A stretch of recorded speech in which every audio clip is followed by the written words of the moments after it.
Buenos días compañeros del coleccionismo. Hoy, como podéis ver aquí, os traigo el unboxing y review de esta fantástica figura de Tomioka Gyu de Niren Studio. Como podemos ver rápidamente en la caja, nos ponen aquí una imagen en dibujo de lo que sería la figura de dentro y además en la parte trasera nos ponen el nombre del estudio. Así que vista rápidamente la caja, vamos a ver qué contiene. Como ya sabemos, las resinas vienen bastante bien envueltas en estas protecciones. Como podemos ver, aquí tenemos todas las partes de la figura bien envueltas en su papel y bien protegidas. Lo que hacemos es echar un vistazo rápidamente para que todo esté correcto y no haya nada roto. Lo primero que veremos es la gran base que sujeta toda la figura. La siguiente parte que pondremos son estos efectos de agua y espuma que hace Tomioka cuando realiza sus ataques de agua.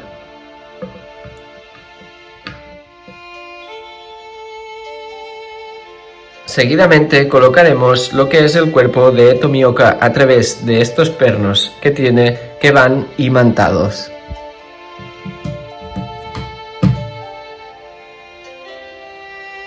Seguimos con los efectos de agua.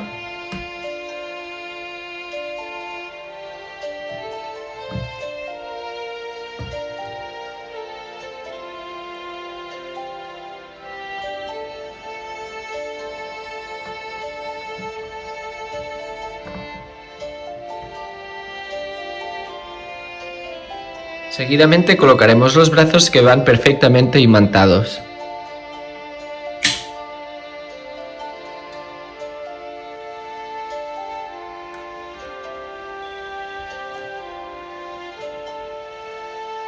Seguidamente pondremos en su lugar la vaina de la espada.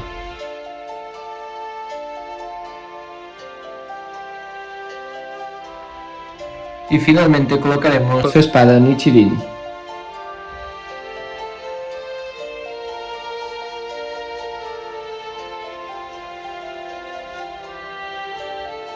Ya para finalizar colocaremos el tributo a Sabito.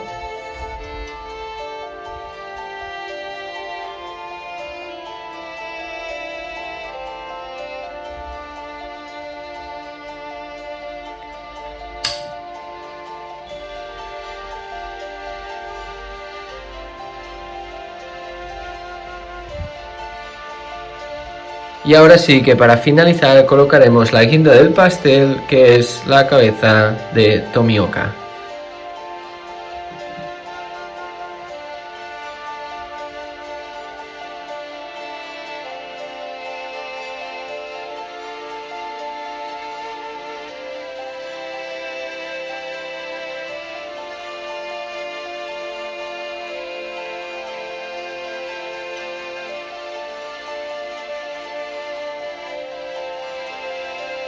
Ahora lo que haremos es analizar un poco más detalladamente todas las partes de esta figura.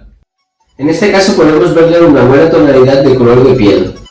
En cuanto a los ojos y las cejas podemos ver que tiene un buen delineado y además podemos ver que tiene un acabado en brillante. En cuanto al pelo podemos fijarnos que tiene un buen efecto de movimiento y podemos ver que está muy bien esculpido todos y cada uno de sus cabellos. En la parte roja de la capa de Tomioka podemos ver que han conseguido plasmar perfectamente las arrugas al tener el brazo derecho un poco doblado. También podemos ver un pequeño sombreado entre las arrugas. Por la parte trasera de la capa también podemos ver estas arrugas y este sombreado más oscuro y además podemos apreciar que la capa tiene una textura un poco rugosa. En la parte izquierda de la capa podemos ver que tiene estos cubos de diferentes tonalidades verde, amarillo y naranja. Además, la junta de los cubos tiene fondo. Ahora pasaremos a ver este traje que lleva tan característico los cazadores de demonios.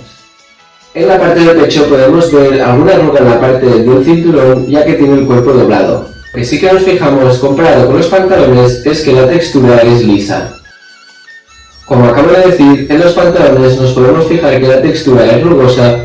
No se puede apreciar muy bien, pero sí que tiene algún sombreado de negro más oscuro, igual que la parte superior del traje. En cuanto a la espada, se puede observar que está desenvainándola y además se puede ver perfectamente el color azul y las letras de cazador de demonios. En cuanto a la parte que sujeta al mango, podemos verle un color rojo brillante y en el propio mango podemos ver estas partes azules que están perfectamente pintadas y además las vendas se ve que tienen un color grisáceo. Ahora veremos una de las partes más espectaculares para mí junto con la capa. Sobre esta parte se pueden destacar las 4 tonalidades de azul que tiene y además las partes blancas y la propia espuma. En la espuma podemos apreciar que tiene un acabado brillante y además tiene un poco de difuminado de color azul celeste. La verdad es que creo que estas partes de agua, tanto en la forma y en el color, han conseguido plasmar perfectamente lo que sería el manga y el anime. Y la última parte que veremos es la base donde va sujeta toda la figura y el altar en honor a Sabito. Podemos ver esta gran roca que está perfectamente pintada en diferentes tonalidades de gris y negro. Además podemos ver todo este polvo de nieve e incluso en algunos sitios nieve acumulada. El tallo de las rocas, al ser tan irregular, creo que también lo han conseguido plasmar perfectamente. Sobre el altar de Sabito podemos ver esta gran roca y además se puede ver nieve acumulada en la parte superior y la máscara y la cuerda. Sobre la cuerda decir que tiene esta tonalidad de color rojo y además tiene un sombreado perfecto. En cuanto a la máscara podemos ver un efecto de desgaste y unas marcas por algún combate que habría tenido. Las marcas de la batalla, como se puede observar, tienen fondo. Además le han dado alrededor de cada marca un efecto marrón que hace que parezca mucho más desgastada. Y ya para finalizar el vídeo, lo último que veremos es la típica moneda que nos ponen para ver las unidades que se han hecho y el número que nos ha llegado a nosotros. En este caso, la que tenemos nosotros es la número 39 de 323. Pues hasta aquí el vídeo, compañeros, espero que os haya gustado y que apoyéis un montón y le deis like si os ha gustado. Por aquí debajo, como siempre, os dejaré el link de mi Instagram donde subo fotos de mis figuras. Y nada más, compañeros, muchas gracias por verme y nos vemos en el siguiente vídeo. ¡Adiós!